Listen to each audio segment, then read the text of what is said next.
Hola, mi nombre es César Puntriano y estos son apuntes laborales para Legis.pe.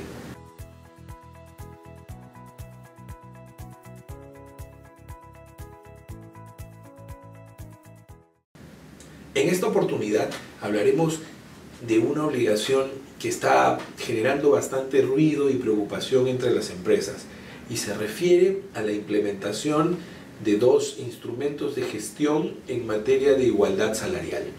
Como se recordará, hacia fines del año 2017, y esto lo podemos ver en el cuadro que van a poder ustedes apreciar en este momento, entró en rigor, en vigencia, la Ley 3079, la cual regula una serie de obligaciones en materia de igualdad salarial. Básicamente la norma buscaba evitar la discriminación remunerativa entre el varón y la mujer. Por ello se establecieron varias, como decíamos hace un momento, obligaciones, entre ellas el emitir o implementar un cuadro de categorías y funciones en la empresa, el diseñar una política salarial y comunicarla a los trabajadores. También se establecieron algunas disposiciones que buscaban conciliar la vida familiar con el tiempo de trabajo, entre otros aspectos. Al año siguiente se emitió el reglamento, luego salió la norma que establecía que el plazo de inicio de la fiscalización se extendía. Luego el Ministerio de Trabajo emitió una guía el año pasado y recientemente, hace una semana y media, se ha emitido una nueva guía para cumplir con estas obligaciones y un protocolo de fiscalización a cargo de la SUNAFIL, que reitero, ustedes están viendo los números ahí en el cuadro. ¿Qué es lo que ocurre, queridos amigos? Que a partir del 1 de julio entra en fiscalización o inicia la fiscalización por parte de la SUNAFIL de las obligaciones contenidas en esta normativa sobre igualdad salarial entre varones y mujeres. Y existen dos instrumentos fundamentales que las empresas deben adoptar. En primer lugar, el cuadro de categorías y funciones, y en segundo lugar, la política salarial. Y voy a explicar en qué consiste cada uno. Ustedes están viendo nuevamente alguna información sobre el cuadro de categorías y funciones. ¿En qué consiste? Es un instrumento de gestión por el cual las empresas ordenan jerárquicamente los puestos de trabajo en función al valor que cada puesto de trabajo tiene o aporta a la organización. Recuerden ustedes que el principio legal es que por trabajo de igual valor se debe recibir una remuneración igual. Para ello, lo que deben hacer las empresas, en primer lugar, es implementar un buen manual de funciones. Es decir, saber cuál es la función propia de cada puesto de trabajo.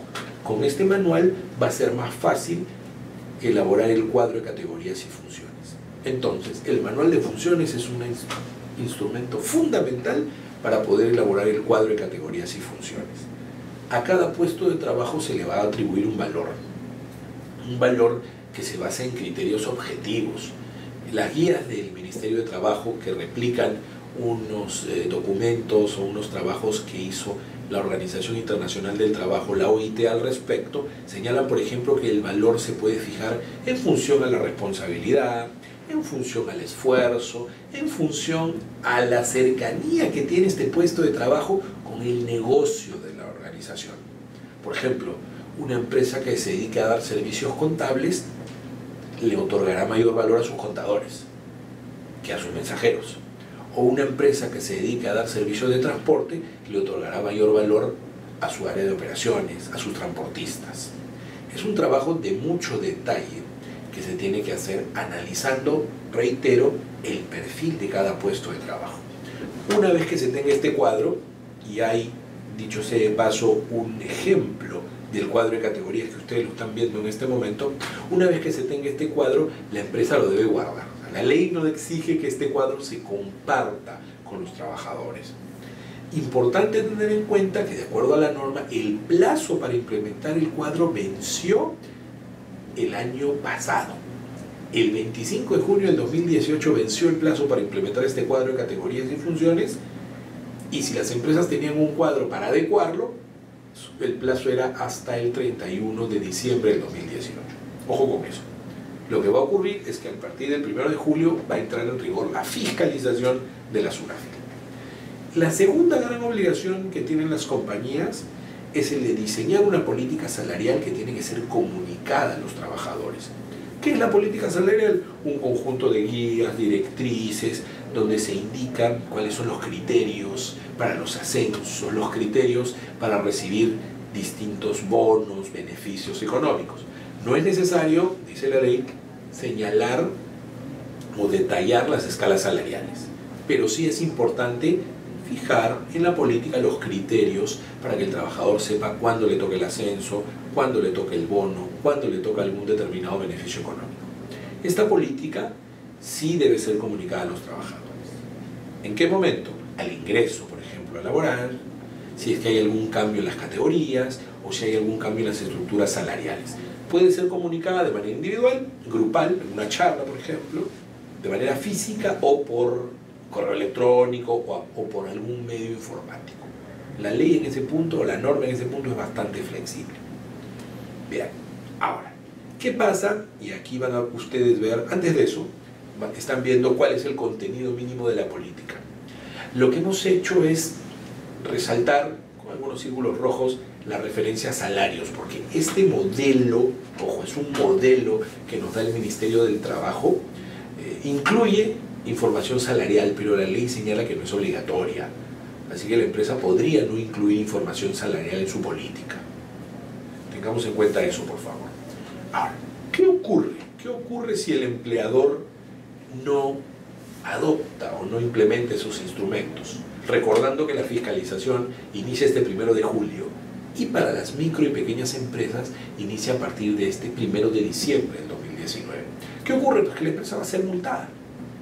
No contar con un cuadro de categorías y funciones, ni con una política salarial debidamente comunicada a los trabajadores, constituye una infracción muy grave en materia de relaciones laborales. Y las multas van, como ustedes pueden ver en el cuadro, desde las 2.25 UITs hasta las 45 UITs. O sea, estamos hablando de montos importantes que se van a generar por no haber adoptado estos instrumentos.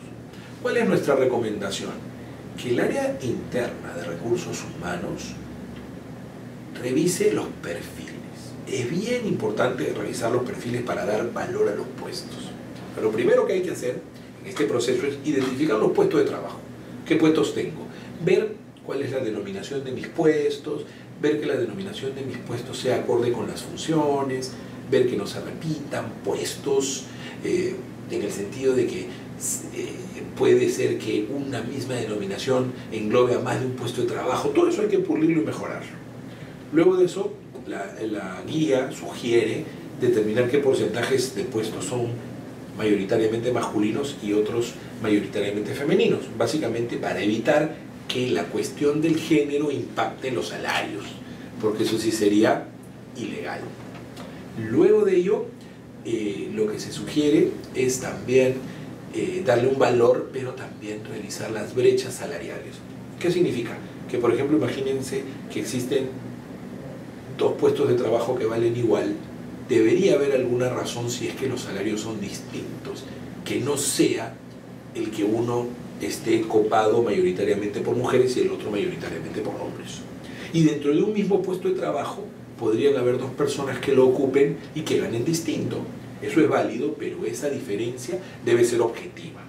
La misma norma nos dice que las diferencias objetivas se sustentan en criterios como la antigüedad, el desempeño, la negociación colectiva, la escasez de la mano de obra, inclusive la ubicación geográfica, porque no es lo mismo contratar a alguien en un lugar donde el costo de vida sea menor que en otro. En suma, recomendamos ponerse a trabajar de una vez, el plazo ya está cerca, e implementar los instrumentos de gestión.